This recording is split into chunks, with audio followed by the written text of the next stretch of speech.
స్నేహితులందరికీ నమస్కారము. ఈరోజు వర్ణ సమన్వయము మరియు వర్ణ విభజన గురించి తెలుసుకుందాం. వర్ణ సమన్వయం అనగానేమి? సమాధానము: వర్ణముల సమూహమును వర్ణ సమన్వయం అందరు.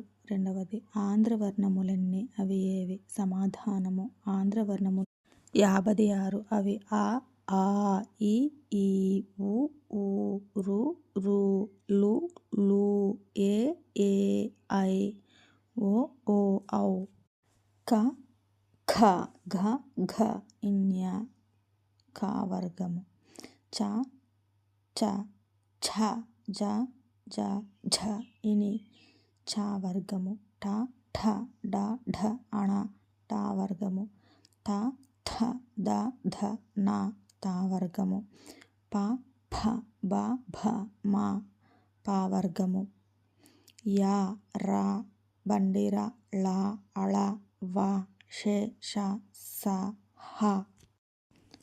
వర్ణ విభాగము. ఆంధ్ర వర్ణములెన్ని విధములుగా విభజించవచ్చును? అవి ఏవి? సమాధానము: ఆంధ్ర వర్ణములను 3 విధములుగా విభజించవచ్చును. అవి: 1 అచ్చులు, 2 హల్లులు, 3 ఉభయాక్షరములు. అచ్చులెన్ని? అవి ఏవి? సమాధానము: అచ్చులు 16. అవి ఆ, ఆ, ఈ, ఉ, ఊ, రు, రు, లు, లు, ఏ, ఐ, ఓ, ఔ. అచ్చులకు గల ఇతర పేర్లేమి? అవి ఎట్లు వచ్చినవి? సమాధానము: అచ్చులకు ప్రాణములు, స్వరములని పేర్లు కలవు. హల్లులు పలుకుబడికి ప్రాణము వంటివి అగుట వలన ప్రాణములనియు, స్వతంత్రమైన ఉచ్చారణ కలిగి ఉండుట వలన స్వరములనియు అచ్చులకు పేర్లు వచ్చినవి.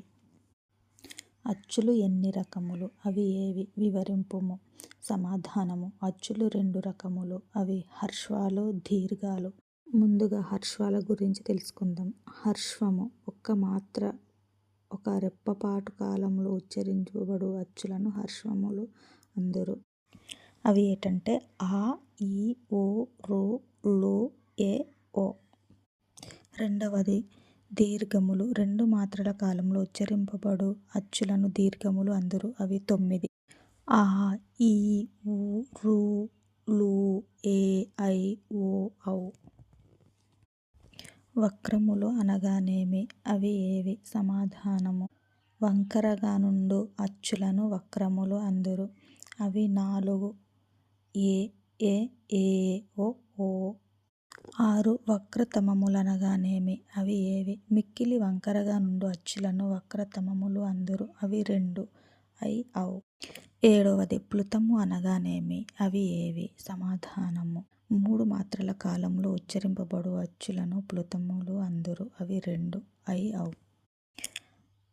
8వది ఉభయ అక్షరములెన్ని? అవి ఏవి? వాటికా పేర్లు ఎట్లు వచ్చెను?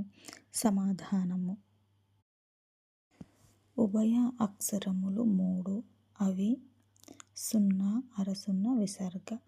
సున్నాకు పూర్ణ బిందువు అని పేరు, అరసున్నకు అర్ధ బిందువు, ఖండ బిందువు అని 2 పేర్లు. అలాగే విసర్గలు. వీటిని ఉభయాక్షరాలు అంటారు. అచ్చుల మీది అచ్చు నిలవదు కావున ఇక్కడ ఇవి అచ్చుల ధర్మము కలిగి ఉండును. అచ్చుల సాయము లేనిదే ఇవి ఉచ్చరించబడవు కావున ఇక్కడ ఇది హల్లుల ధర్మము కలిగి ఉండును. ఇట్లు అచ్చుల ధర్మమును హల్లుల ధర్మమును కలిగి అచ్చులలోను హల్లులలోను పరిగణింపబడుట వలన దీనికి ఉభయాక్షరములని పేరు వచ్చినది. 9వది సున్నాకు గల ఇతర పేర్లేవి? సమాధానము: సున్నాకు పూర్ణ బిందువు, పూర్ణ అనుస్వరము, నిండు సున్నా, నిడుద బొట్టు అను పేర్లు కలవు. 10వది అరసున్నకు గల ఇతర పేర్లేవి? సమాధానము: అరసున్నకు అర్ధ బిందువు, అర్ధ అనుస్వరము, ఖండ బిందువు, కురుచబొట్టు అను పేర్లు కలవు. అనుస్వరమనగానేమి? సమాధానము: అనుస్వరమనగా మరి ఒక వర్ణముతో చేర్చి ఉచ్చరింపబడునది. 12వది విసర్గమనగానేమి? విసర్గమనగా విడువబడునది. ఈ వీడియో నచ్చినట్లయితే సబ్స్క్రైబ్ చేయండి, లైక్ చేయండి, షేర్ చేయండి.